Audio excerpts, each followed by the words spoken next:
Hello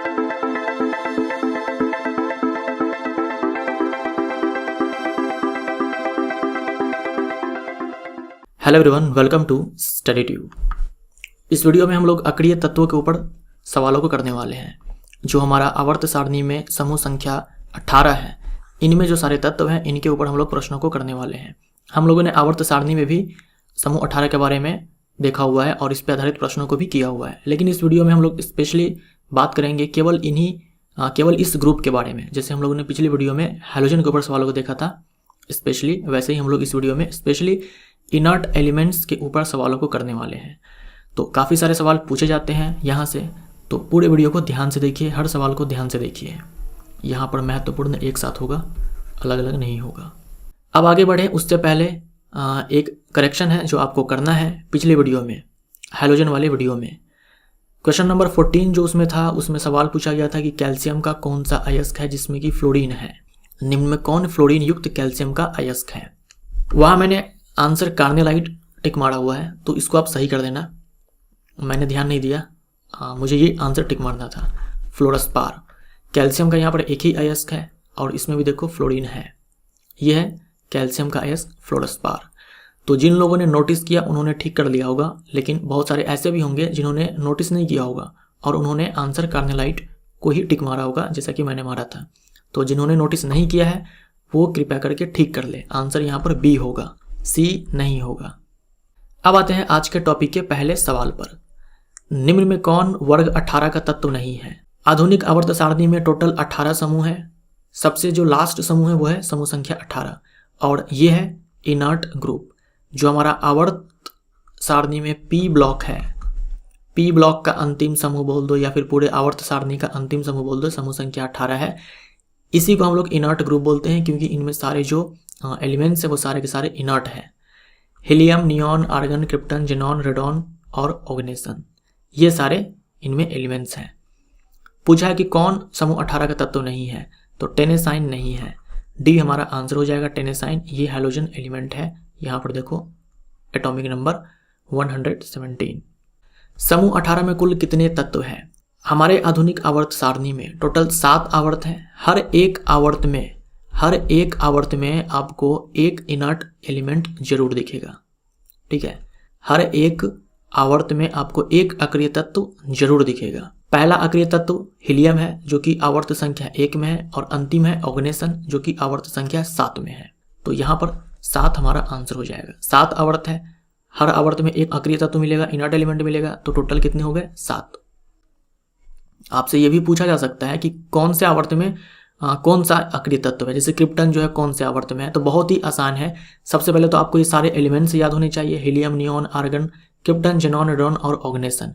आपको ये भी मालूम होगा कि हर एक आवर्त में एक अक्रिय तत्व है, तो सारे के सारे एलिमेंट्स लिख लेना और काउंट कर लेना कि कौन से आवर्त में कौन सा तत्व आ रहा है। इस तरह से आप आसानी से बता पाओगे।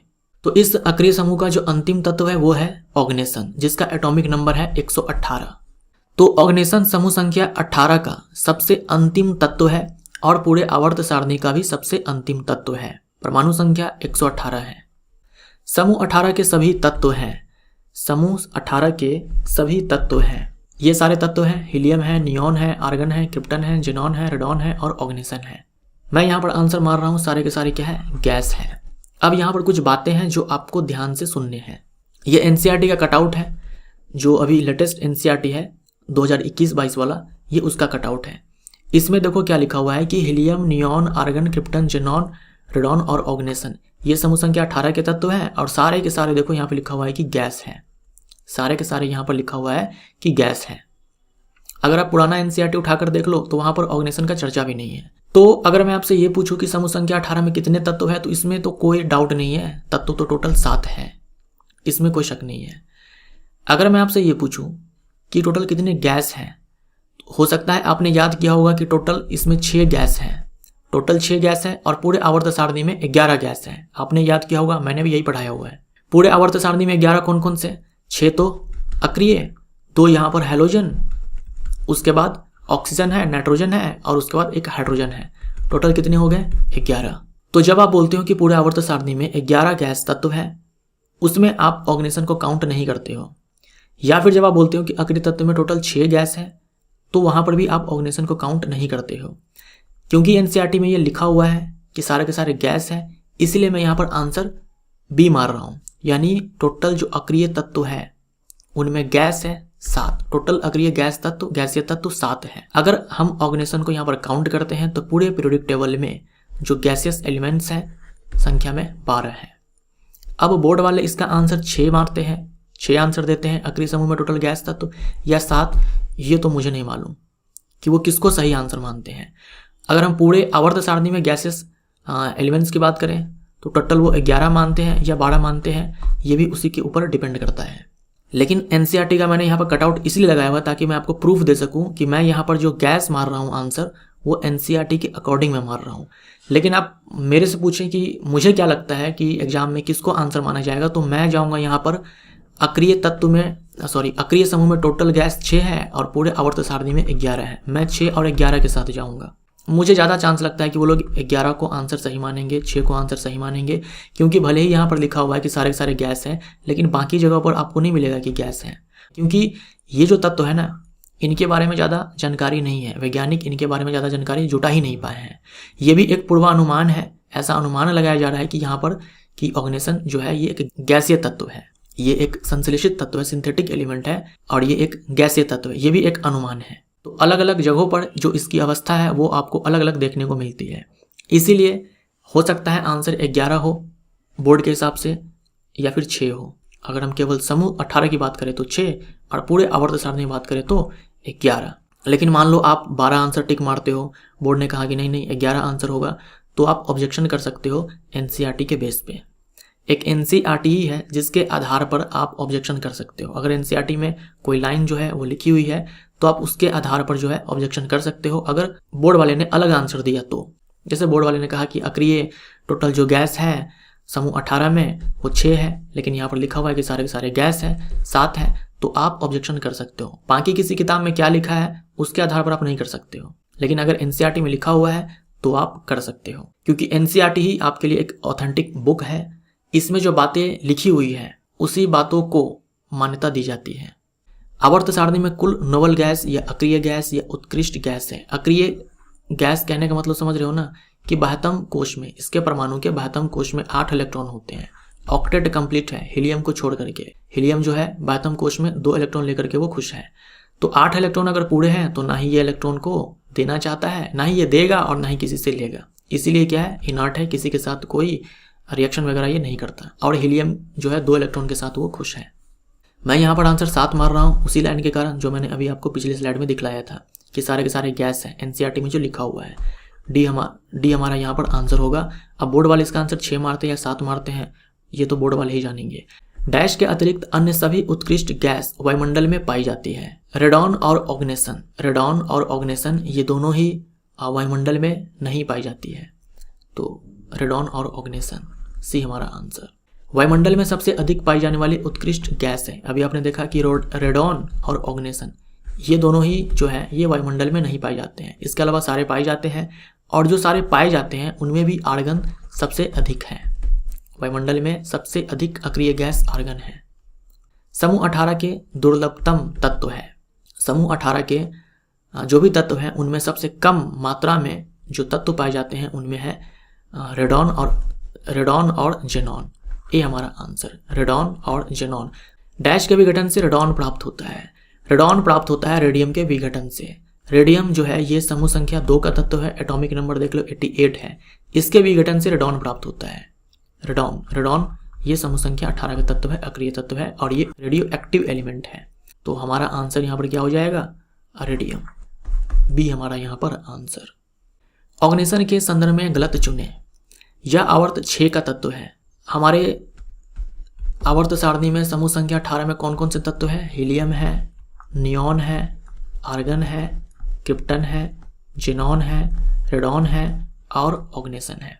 सारे के एटॉमिक नंबर भी आपको याद रखने होंगे।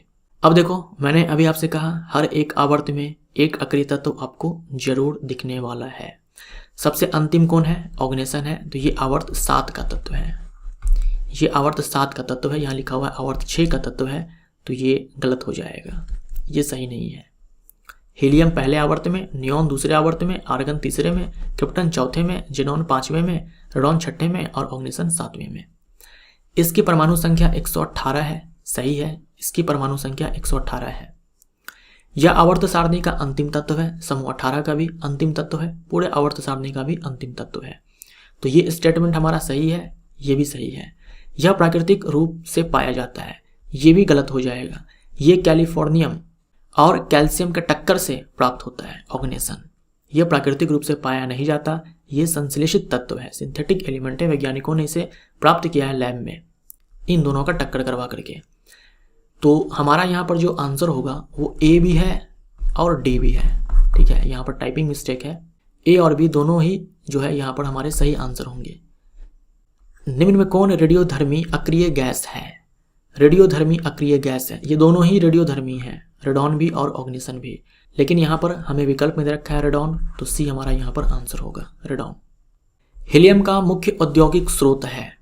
हीलियम का जो मुख्य औद्योगिक स्रोत है वो है प्राकृतिक गैस।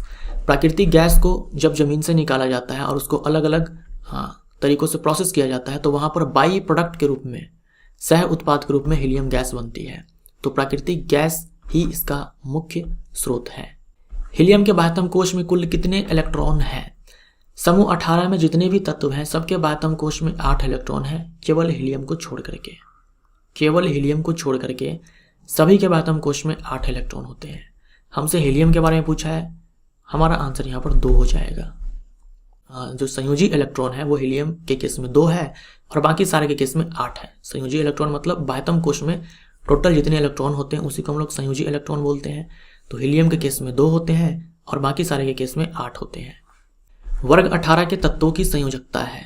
संयोजी इलेक्ट्रॉन आपने देखा कि हीलियम के केस में 2 है और बाकी सारे के केस में 8 है। अब संयोजकता आप जानते ही हो, कोई भी तत्व का परमाणु अपने बाह्यतम कोश में अष्टक पूरा करने के लिए, बाह्यतम कोश में 8 इलेक्ट्रॉन पूरे करने के लिए जितने इलेक्ट्रॉनों की उसे जरूरत होती है या फिर जितने इलेक्ट्रॉन को वो त्याग करता है वही उसकी वैलेंसी होती है। जो इनर्ट एलिमेंट्स हैं उनके बाह्यतम कोश में तो 8 इलेक्ट्रॉन पहले से हैं, वो ना तो इलेक्ट्रॉन को लेना चाहते हैं और ना ही देना चाहते हैं, तो वैलेंसी 0। हीलियम के केस में हम 2 मानेंगे कि इनके बाह्यतम कोश में 2 इलेक्ट्रॉन है, 2 इलेक्ट्रॉन के साथ ये इनर्ट है, ना ही ये कोई इलेक्ट्रॉन देना चाहता है और ना ही ये लेना चाहता है। तो सारे ही तत्वों के लिए हम बोल सकते हैं कि जो वैलेंसी है वो 0 है। हीलियम के साथ साथ बाकी सारे जो भी है सब के लिए वैलेंसी 0 है। उत्कृष्ट गैसों के संदर्भ में असत्य है, यानी जो नोबल गैसेज हैं उनके बारे में बताना है कि कौन असत्य है। ये मोनो एटॉमिक होते हैं, मतलब इसकी परमाणुकता 1, ये मोनो एटॉमिक होते हैं। ये स्टेटमेंट हमारा सही है, हमें गलत चूज करना है। यानी सारे के सारे जो है एक सिंगल एटम के रूप में एग्जिस्ट कर सकते हैं। जैसे कि ऑक्सीजन है O2 के फॉर्म में एग्जिस्ट करता है, ना कि O के फॉर्म में। नाइट्रोजन N2 के फॉर्म में एग्जिस्ट करता है, ना कि N के फॉर्म में। हाइड्रोजन H2 के फॉर्म में एग्जिस्ट करता है, ना कि H के फॉर्म में। ऐसे ही जो हीलियम है वो सिंपली He के फॉर्म में एग्जिस्ट करता है। ऐसे ही नियॉन है, ऐसे ही आर्गन है, सारे के सारे मोनो एटॉमिक हैं। ये रंगहीन, गंधहीन, स्वादहीन होते हैं। ये स्टेटमेंट भी सही है। जो नोबल गैसेस हैं वो रंगहीन होते हैं, गंधहीन होते हैं, स्वादहीन होते हैं। ये जल में बहुत कम घुलते हैं, अल्प विलय है, तो ये भी सही है। इनकी आयनीकरण ऊर्जा निम्न होती है। आयनीकरण ऊर्जा मतलब क्या हुआ? आयन में कन्वर्ट करना है, उसके लिए जो हमें एनर्जी देनी पड़ती है वही आयनीकरण ऊर्जा है। इसी को हम ऐसे ही बोलते हैं कि गैसियस एलिमेंट है, उसके परमाणु के बाह्यतम कोश से हमें इलेक्ट्रॉन को निकालना है, तो उसके लिए हमें जो एनर्जी देनी पड़ती है उसे हम लोग आयनीकरण ऊर्जा बोलते हैं। आप सीधा याद रखो कि आयन में कन्वर्ट करना है इलेक्ट्रॉन को निकाल करके, उसके लिए जो हमें एनर्जी देनी पड़ती है उसी को हम लोग आयनीकरण ऊर्जा बोलते हैं। और मैंने अभी आपसे कहा इनके बाह्यतम कोश में क्या है? 8 इलेक्ट्रॉन है। ये इलेक्ट्रॉन को देना पसंद नहीं करते और ना ही लेना पसंद करते हैं। लेकिन ज़बरदस्ती आप चाहते हो कि हम इलेक्ट्रॉन को यहाँ से निकाल ले। अगर आप ज़बरदस्ती चाहोगे इलेक्ट्रॉन को निकालना यहाँ से, जबकि ये देना नहीं चाह रहा है, तो डेफिनेटली आपको ताकत जो है वो ज़्यादा लगाना पड़ेगा। यानी एनर्जी आपको यहाँ पर सप्लाई करनी पड़ेगी, वो भी बहुत ज़्यादा। तो इसीलिए इनकी आयनीकरण ऊर्जा जो होती है वो अधिक होती है, ना कि निम्न होती है। तो ये स्टेटमेंट यहाँ पर गलत है, यही हमारा आंसर हो जाएगा। निम्न में से किसका कोई भी वास्तविक यौगिक ज्ञात नहीं है? जो अक्रिय तत्व है वो अक्रिय क्यों कहलाते हैं यहाँ पर? क्योंकि वो कोई यौगिक नहीं बनाते हैं, कोई यौगिक वो नहीं बनाते हैं। इलेक्ट्रॉन उनको लेना नहीं है, इलेक्ट्रॉन उनको देना नहीं है, इसलिए वो यौगिक नहीं बनाते हैं। जब यौगिक का निर्माण होता है वहाँ पर क्या होता है? इलेक्ट्रॉनों का आदान प्रदान होता है, शेडिंग होता है, यही सब होता है। बट इनको तो चाहिए नहीं, 8 इलेक्ट्रॉन लेकर के बैठे हुए हैं ये, हीलियम 2 इलेक्ट्रॉन लेकर के खुश है। लेकिन फिर भी जो यहाँ पर जेनॉन है इसके कई सारे कंपाउंड्स जो है देखने को मिलते हैं अक्रिय होने के बावजूद भी। क्रिप्टन का ये एक मिलता है जिसके बारे में सबसे ज़्यादा स्टडी किया गया है। लेकिन ऊपर के जो ये 3 है, हीलियम, नियोन, आर्गन, इनके कोई वास्तविक यौगिक ज्ञात नहीं है। मतलब ऐसा कोई यौगिक नहीं है जिनके बारे में वैज्ञानिक जो है डिटेल से स्टडी कर पाया हो। तो इनमें से सभी हमारा आंसर हो जाएगा। सबसे ज़्यादा पूछे किसका होता है तो जेनॉन का होता है। निम्न में कौन रंगहीन ठोस पदार्थ है जो 298 केल्विन ताप पर आसानी से ऊर्ध्वपातित हो जाता है? जो ठोस पदार्थ है ये ऊर्ध्वपातित हो जाता है, मतलब हम गर्म करेंगे इसको और सीधा ये बिना द्रव अवस्था में आए गैस में कन्वर्ट हो जाएगा। ये सारे के सारे देख लो, यही सारे जो है ये जेनॉन के कंपाउंड्स है। इस टेम्परेचर पर ठोस अवस्था में ये होते हैं, रंगहीन है, गर्म करेंगे तो सीधा ये गैस में कन्वर्ट हो जाएंगे। तो इनमें से सभी हमारा आंसर। हीलियम को गुब्बारों में भरा जाता है, हाइड्रोजन को नहीं। क्योंकि हीलियम जो है हल्की गैस है, लेकिन हल्की गैस तो हाइड्रोजन भी है। इनफैक्ट हीलियम से ज़्यादा हल्की गैस हाइड्रोजन है, लेकिन हम लोग हाइड्रोजन को नहीं भरते हैं। कारण ये है कि जो हाइड्रोजन है ये ज्वलनशील है, लेकिन हीलियम ये अक्रिय है, ये ज्वलनशील नहीं है। हमारा आंसर यहाँ पर जो बेस्ट विकल्प होगा यहाँ पर ए होगा। यहाँ पर देखो ये अक्रिय गैस है, ये भी ठीक है, अक्रिय गैस है, ये भी आप आंसर मार सकते हो जब ये ना रहे तो। लेकिन हमें यहाँ पर एक विकल्प चूज करना है तो हम सबसे बेस्ट विकल्प यहाँ पर चूज करते हैं। हम यहाँ पर ए के साथ जाएंगे और ये बोलेंगे कि हाइड्रोजन जो है ये ज्वलनशील है, हीलियम ज्वलनशील नहीं है, इसीलिए हीलियम का इस्तेमाल किया जाता है। हल्की गैस है ये तो फैक्टर है ही, लेकिन ये फैक्टर जो है हाइड्रोजन के साथ भी है, तो ये दोनों में कॉमन है। जो कॉमन नहीं है वो ये है कि ये एक जो है हाइड्रोजन ये ज्वलनशील है और हीलियम ये ज्वलनशील नहीं है। तो ये हमारा यहाँ पर आंसर। हीलियम का उपयोग किया जाता है, हीलियम का उपयोग किया जाता है चुंबकीय अनुदान प्रतिबिंब में, यानी कि MRI में, MRI मशीन में मैग्नेट को ठंडा करने के लिए। MRI का फुल फॉर्म आप लोग बताइए, बहुत ज़्यादा इंपॉर्टेंट है, एग्जाम में पूछा जाता है। तो MRI का फुल फॉर्म आप लोग कमेंट बॉक्स में लिखिए और ये भी लिखिए कि इसका क्या उपयोग है। ऐसे ही NMR स्पेक्ट्रोमीटर है, इसका भी फुल फॉर्म आप लोग बताइए। इसका इस्तेमाल किया जाता है जो नाभिक है उसके आसपास चुंबकीय क्षेत्र को पता करने के लिए। तो यहाँ भी जो चुंबक इस्तेमाल किए जाते हैं उसको ठंडा करने के लिए हीलियम का इस्तेमाल किया जाता है। तो यहाँ भी होता है, यहाँ भी होता है। यहाँ पर गैस छूटा हुआ है, गैस शीतित नाभिकीय रिएक्टर यानी कि गैस कूल्ड न्यूक्लियर रिएक्टर, यहाँ भी हीलियम का इस्तेमाल एज ए कूलेंट होता है। इनमें से सभी हमारा आंसर। गोताखोरी के उपकरणों में कौन सी गैस होती है? जो गोताखोर होते हैं, जो समुद्र की काफ़ी गहराई में जाते हैं, वो अपने साथ एक सिलेंडर कैरी करके ले जाते हैं। इनमें जो गैस भरी होती है वो होती है मिश्रण हीलियम और ऑक्सीजन की। तो बी हमारा यहाँ पर आंसर हो जाएगा। हीलियम और ऑक्सीजन का मिश्रण इसमें होता है। कभी कभी एग्जाम में ये भी पूछा जाता है कि ऑक्सीजन के साथ हीलियम क्यों, नाइट्रोजन क्यों नहीं? इसके पीछे बहुत बड़ा कारण है। नाइट्रोजन अगर आप ज़मीन पर हो तो नाइट्रोजन जब हम सांस लेते हैं तो हमारे बॉडी के अंदर नाइट्रोजन गैस भी पहुंचती है, बट ब्लड में नहीं घुलती है। वो ब्लड में वो सोल्यूबल नहीं है, बहुत ही कम सोल्यूबल है, इससे हमें कोई प्रॉब्लम नहीं है। लेकिन जैसे जैसे हम समुद्र की गहराई में जाते हैं जो वायुमंडलीय दाब है वो बढ़ता है, एटमॉस्फेरिक प्रेशर इंक्रीज होता है। तो हाई एटमॉस्फेरिक प्रेशर पर जो नाइट्रोजन ये गैस है ये ब्लड में घुल जाती है, जो फैट्स होते हैं उनमें ये गैस घुल जाती है। तो नीचे जाने पर हाई प्रेशर पर नाइट्रोजन ब्लड में घुल चुकी है।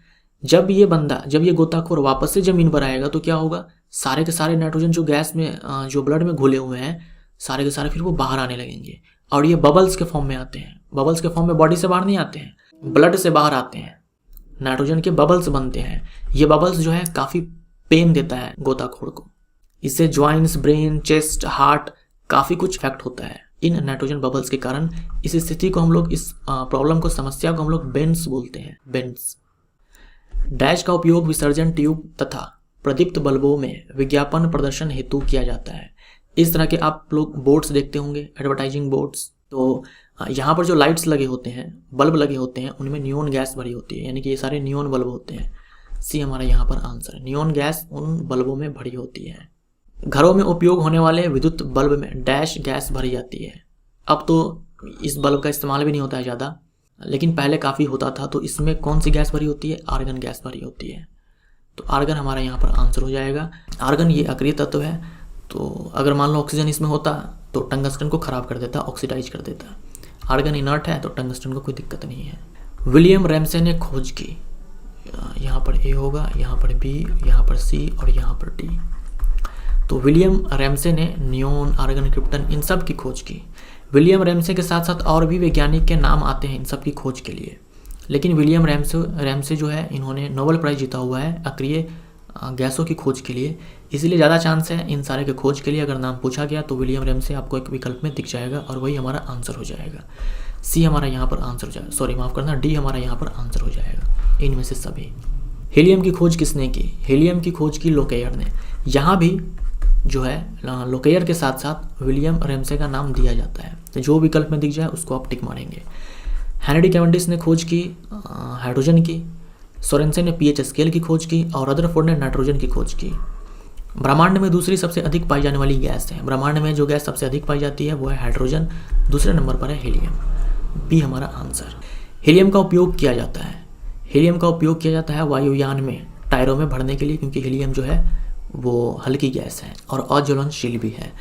मौसम संबंधी जानकारी प्राप्त करने के लिए गुब्बारों में हीलियम गैस को भर करके उड़ाया जाता है।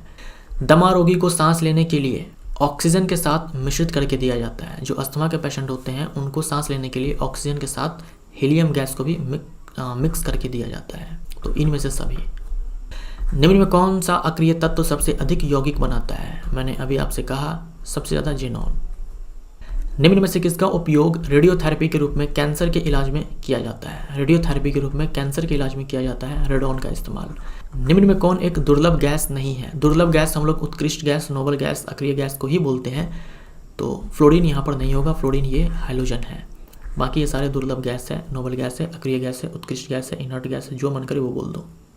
निम्न में कौन एक शून्य समूह का सदस्य नहीं है? जो समूह संख्या 18 है इसी को हम लोग जीरो ग्रुप भी बोलते हैं, जीरो ग्रुप भी बोलते हैं और 8A भी बोलते हैं, ये सारे बोल सकते हैं। पूछा है कि कौन एक शून्य समूह का सदस्य नहीं है, ये है आयोडीन। आयोडीन ये हाइड्रोजन एलिमेंट है। क्रिप्टन की परमाणु संख्या है, नियोन की परमाणु संख्या है 10, आर्गन की परमाणु संख्या है 18, क्रिप्टन की परमाणु संख्या है 36 और जेनॉन की परमाणु संख्या है 54।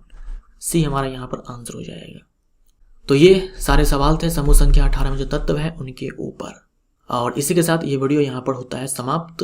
वीडियो अगर आपको अच्छा लगा हो तो एक लाइक आप लोग ज़रूर कर दें। Thank you so much.